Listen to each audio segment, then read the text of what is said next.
Killam Comedy, this wouldn't be happening without the producer, Rocco Romeo. This is your idea. This is your game plan.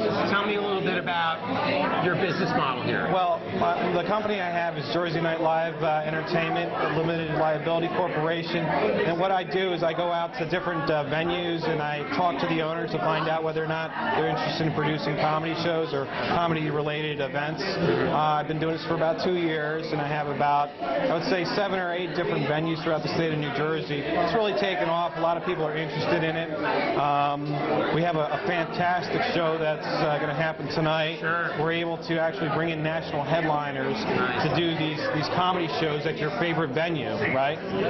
So I find venues where people like to go and have, great dinners and enjoy the food, and I bring the entertainment, like the comedy club entertainment level, to the favorite venue. Dynamite. Yeah. So you do all the legwork, and promoting, citizens producing, get up with all the benefit. All the local residents get the benefit. Yes, absolutely. Excellent, excellent. Now, I heard that Alphonse and Luigi out front had nothing to do with you. Alphonse and Luigi. They're the guys at the front, the bouncers. Yeah, well, those guys, they're off the books kind of for me. Okay. Luigi has to go play some Mario Brothers later on. So. That's it. That's having some fun with you. It is comedy night. Yes. There you go. But anyway, Rocco, I think your vision is great, bringing top-notch people to the community so we don't have to go to the city, so we can all hear it right here. Absolutely. And I think you want to keep doing it. Let us know what's going on. How can people get in touch with you? I have a website, www.jerseynightlive.com, or you can call 855-JNL-LIVE. Okay, so if they're interested in booking a show, I can bring them business. In a lot of these venues, I've increased their revenue up to 60%. Nice. So this is a fantastic opportunity for the owner or the business, the local community. Dynamite. Okay? Thanks a lot. No Appreciate problem. your time tonight. Thank you. Take care. Yep.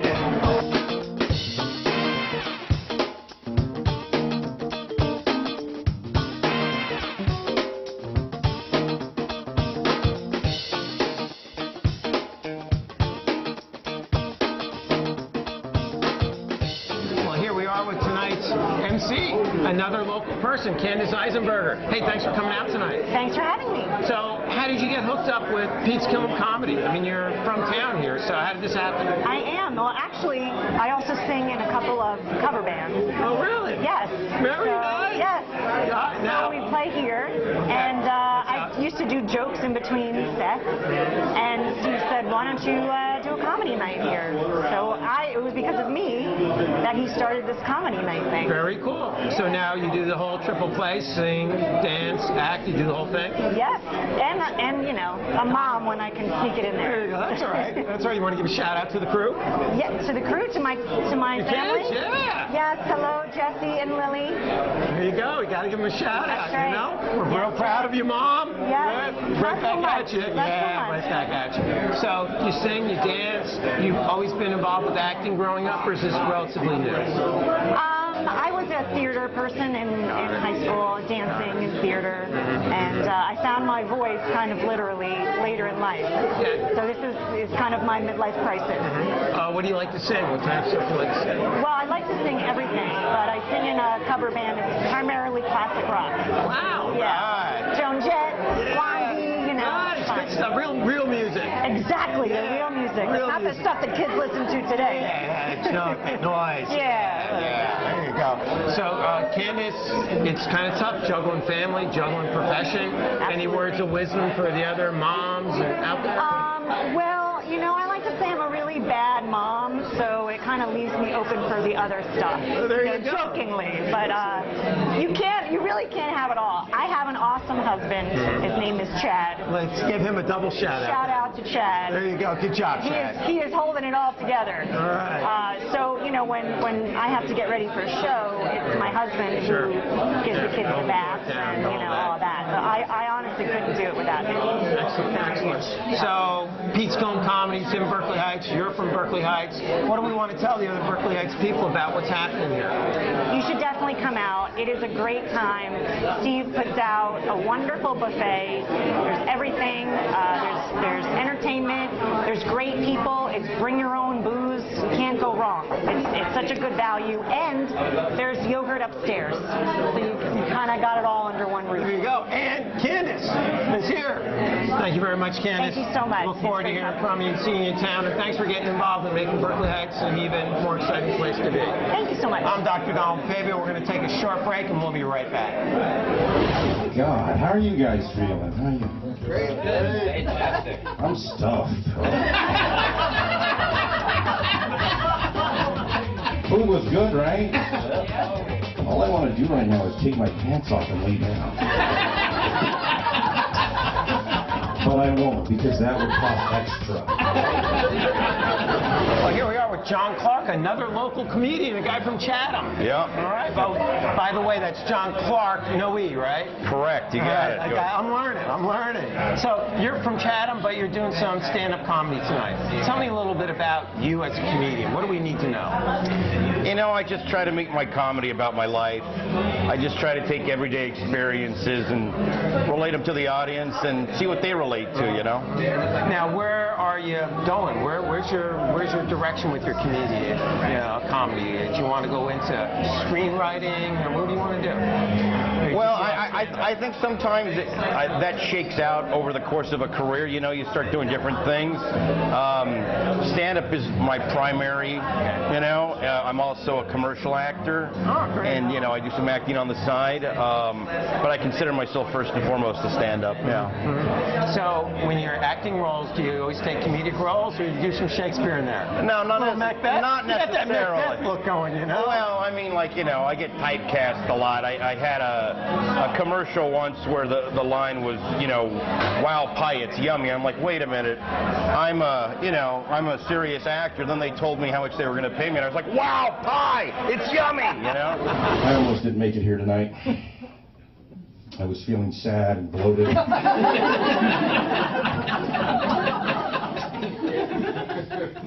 There was a good movie on Lifetime. I'm like, screw stand-up comedy in the basement of a Berkeley Heights restaurant. I want to watch Not Without My Daughter. Hey, what about your style? How would you classify your style? I think I'm kind of like laid back, you know. I'm not a really loud comic. I'm not really in your face. I try to create variety, and I try to make it real and truthful, you know. There you go. And that's what's funny. Mm-hmm. Now, in terms of getting people excited about Jersey Night Out, getting people excited about the comedy shows, what's your message to the viewers about all what we're doing here? Oh, you don't have to go to the city or, you know, even elsewhere, and I won't say other clubs in Jersey, but, you know, there are some bigger clubs in Jersey, but you can find stand-up comedy everywhere, you know. You can find them in the suburbs and smaller bedroom communities, and we get some great acts. I mean, our headliner, you know, Michael Somerville, I've worked with him before, and a hilarious guy. He's been on Letterman, I think, at least twice, and, you know, he's a national headliner. So you have somebody of that caliber coming here to, you know, Pete's Place Yogachino, and you may never guess that, but if you look around, you can find these things. And like I said, Rocco will advertise it on Jersey Night Live website. You'll be able to find out more. But these Pete's Killing 'Em comedy nights have been just terrific, you know. I think they've been all sold out. We're close to it. And It's local. it's local. It's a great response. It's a great night out. For the money you're spending, you'd have to go into the city park, you know, Broadway show. I mean, you know, so it's a great value. It's a great time out. I know this sounds like a sales pitch, but it's true. That's what I wanted to know. Yeah. That's what I want everybody else to know. It's Berkeley Heights. You can be here. You can get a night out. It's better than going into the city, getting great entertainment. It's a no-brainer. And the food's great too. If you've ever been here, Yeah, excellent. And I like to eat, so I know. That pie is good. The pie is good. That's right. John Clark, no E. From Chatham. Thank you very much. Thanks for your time. We really appreciate it. All right, great. I'm Dr. Don Fabio, and yeah, we'll be back with some comedy. Yeah, hang in there. You guys are staring at me like I'm 4 feet of water in your basement. Andy Hayward Howard, you're our featured comedian tonight at Pete's Killam Comedy. How's it going for you? Great, man. It's happy to be here. This is not a far ride for me. I'm just right out in North Plainfield, so that's last night was Clifton. Right. Sometimes it's Massachusetts or Connecticut, so this is great. So do you find different audiences have a different feel, like you say Massachusetts or Jersey? Do you have a different feel or a different tempo? How do you gauge that? Anywhere but the city is considered a road audience, an audience on the road. All right. The city is the city. That's kind of a different animal. But anything outside of New York, you're going to be doing like a road show. Yeah. You know, it's a little bit different. What's different about the city then? The city is more you're in a comedy club. Got it. You know, and it's a different feel. Road shows, you're usually you're in a restaurant somewhere. You're in an Elks Lodge. You know, so it's different. It's a different feel, just a different ambiance, everything. Yep. Now, you say you're currently living in North Plainfield.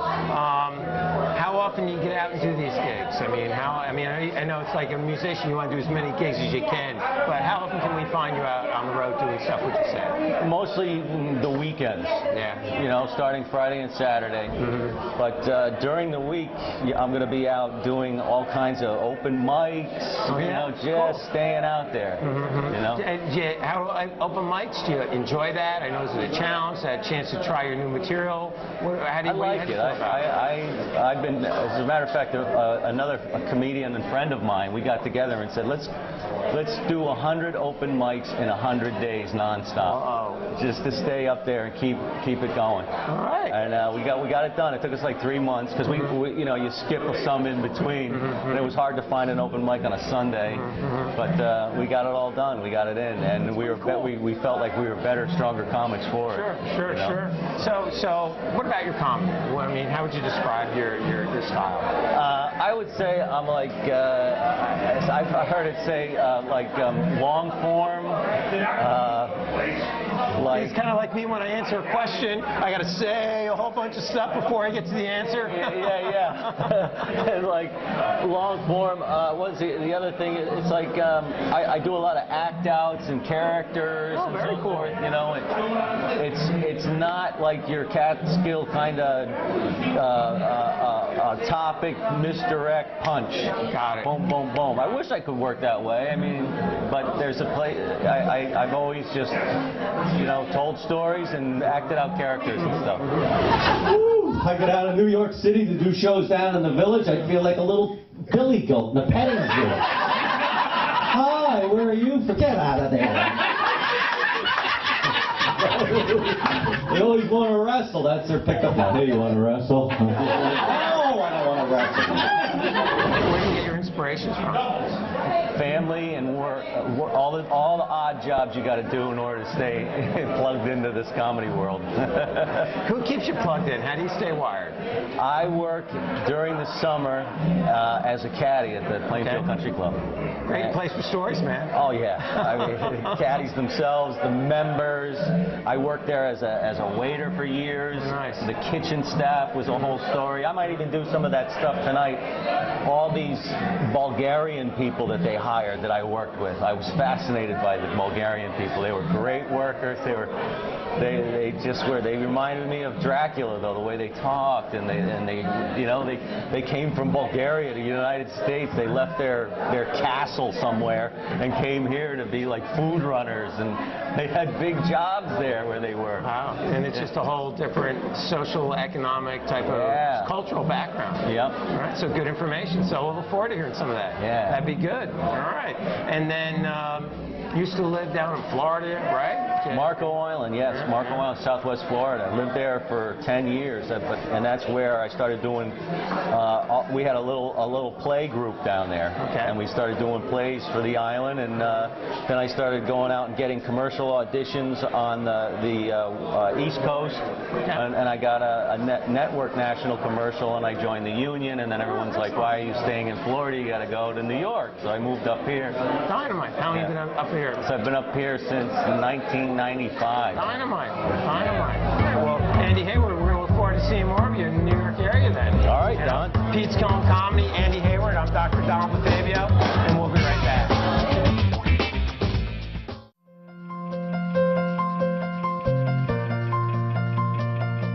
Sports are essential for our youth today. In fact, consider this. Sports is the only part of the education process where it's positive reinforcement.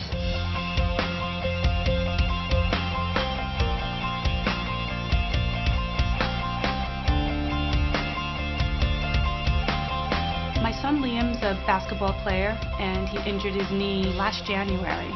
And Dr. DeFabio was recommended by the folks over at Gabriel Fitness. As a gym owner, there's lots of people that need to be part of your team that you need to have relationships with to help keep your clients as healthy as possible. One of the most common injuries we see with youth athletes is the sprained ankle or rolled ankle, and we get excellent results. I have a very unique protocol for that. We start treating them day one with, it's called Graston, but it's an instrument-assisted massage. Get the inflammation out, a special type of taping to stabilize it that doesn't restrict movement, adjustments on the foot if needed, and then exercises as soon as we can. And that gets kids back really, really quick. Liam, he had a damage to his knee. Dr. DeFabio helped him pinpoint his issues, his form, and strengthen him, and basically give him the treatment that he needed to get better and start playing again. The next common injury we see would probably be shoulder problems.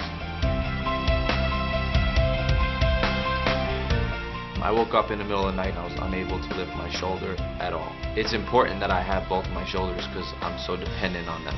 Balancing the muscles of the shoulder, but looking at the elbow, looking at the neck, looking at the upper back, because the shoulder girdle sits on the rib cage and it's all tied together. So you have to balance that whole area to get it working well. When I'm here and I observe some of the treatments that Dr. DeFabio gives to my son, they're informative, and I think they're things that any athlete can use to prevent injuries and to stay in shape. Whereas I think a lot of doctors, they just treat you when you come in, they send you on your way, and you know, you're just coming back week after week. But the education, I think, is really important because it helps people understand why they're here. Usually when you're here, it's because of something negative. You're not here, you know, for anything other than trying to get better from something that was negative.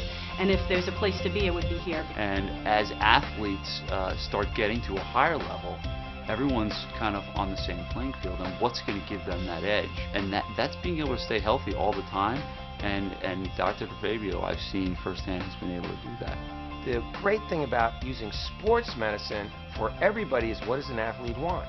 They want to get better quickly. They want to stay in the game. That's what I bring to the table with all of my patients. Rapid results and staying in the game. What can you do versus what you can't do?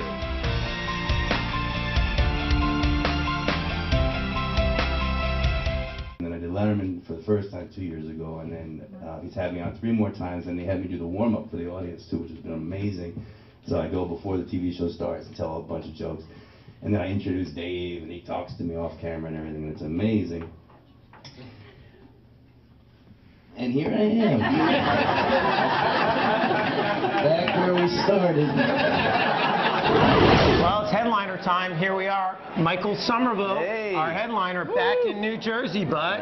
Back in Berkeley Heights, even better. That's my hometown. Absolutely, yeah. It is. And family's still here, right? Family is still here. Just literally came from their house, had dinner. Nice. My old bed's still there, and my bedroom and everything. Yeah, it's nice to be back. Good, good. Well, welcome. And Pete's Killing Comedy Night. What do you think about this concept about bringing comedians into town, evening activity in Berkeley Heights? What do you think? I mean, I love it. I grew up here, and I was obviously a quieter, more sleepy town when I was here, but there was never a ton to do at night. And I remember there was the local movie theater which closed, and I mean, there wasn't a whole lot else. You had to go to another town. So not only as someone who likes nightlife, but specifically loves comedy, I think it's fantastic, fantastic to have something local. And because of the proximity to New York and other major areas, you're getting really good comedians coming. So, yeah, like you. Well, that's and me. There you go.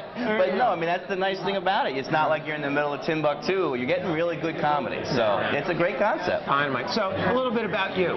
How did you get into comedy? How did you find out this was your shtick? Well, I grew up, as I said, watching comedy.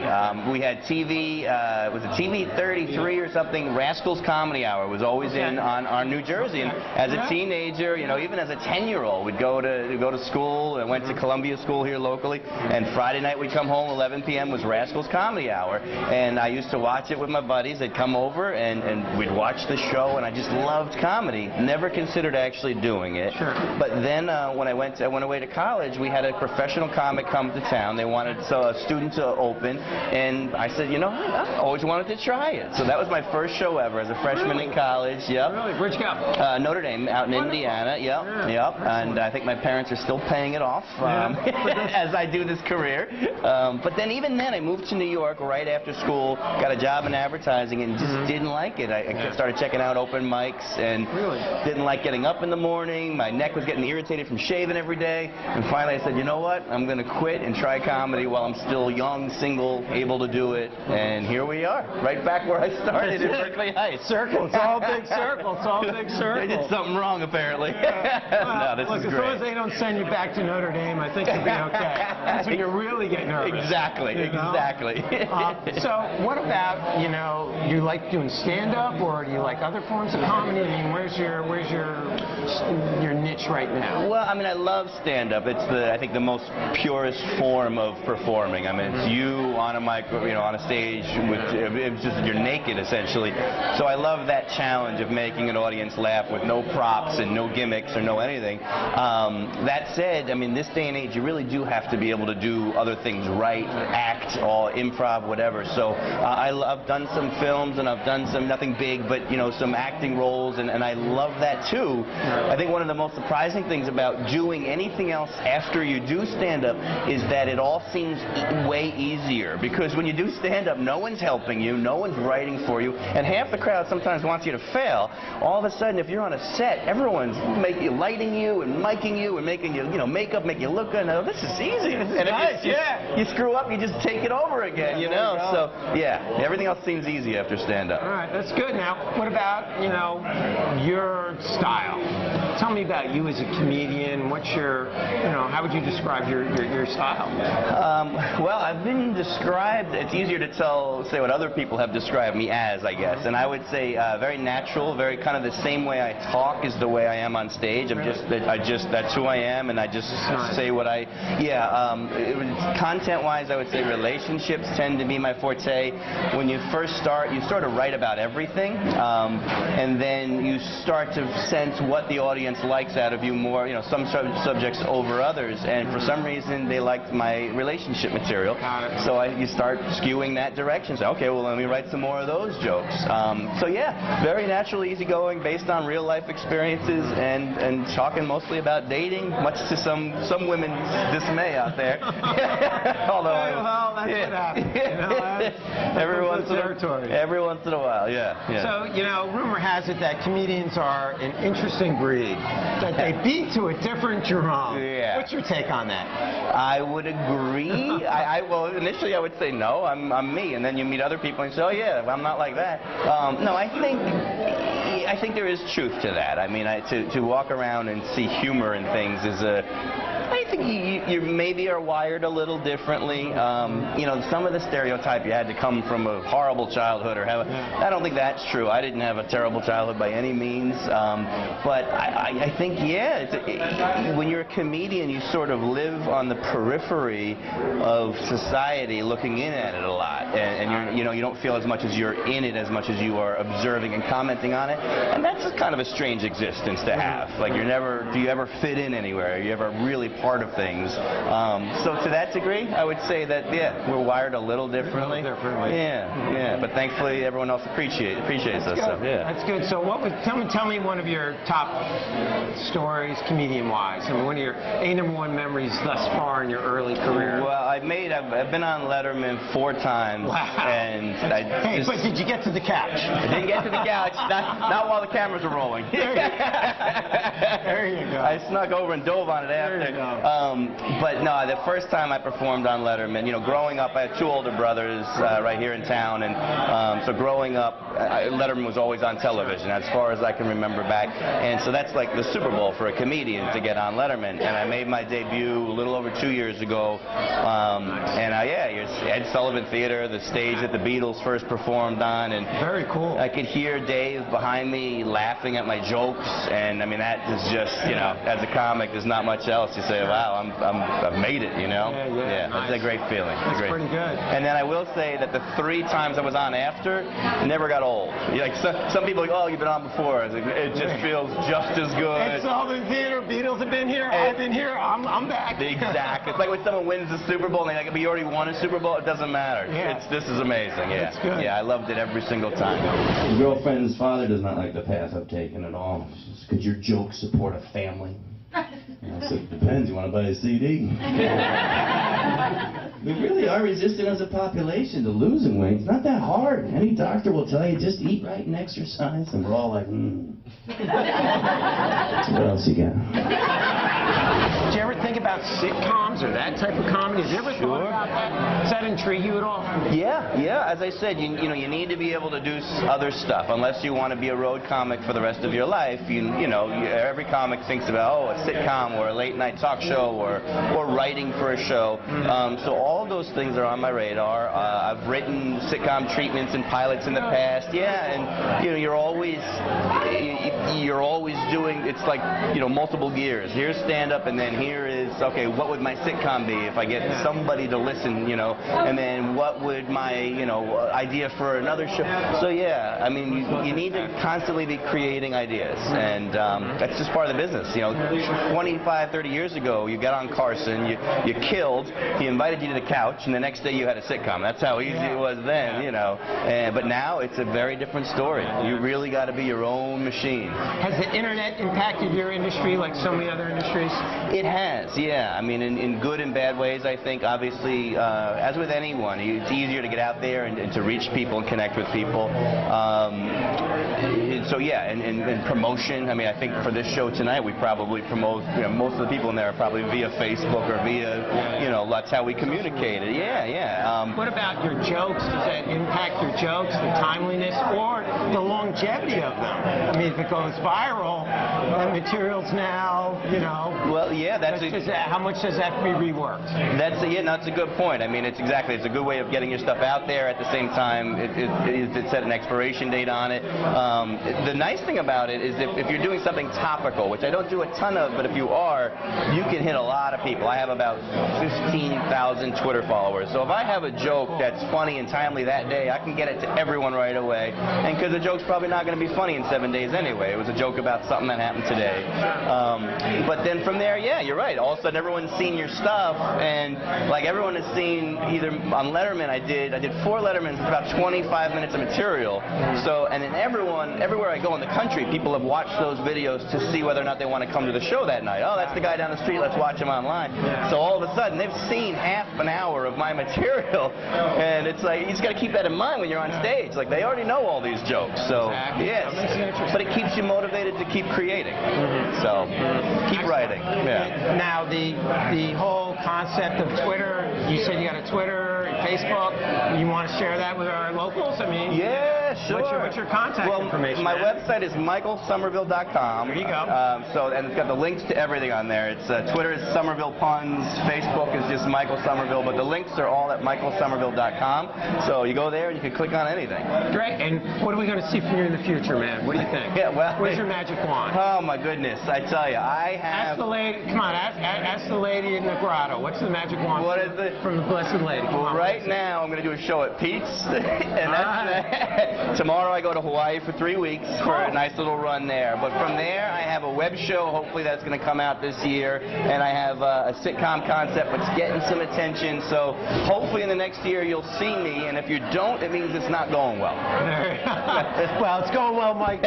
Michael Somerville, thank you very much. We appreciate your time. Yeah, thanks for coming back home. Thanks That's for what having it's all about. Yeah. Thanks for tuning in tonight, and we look forward to seeing you on the next show. Have a good night.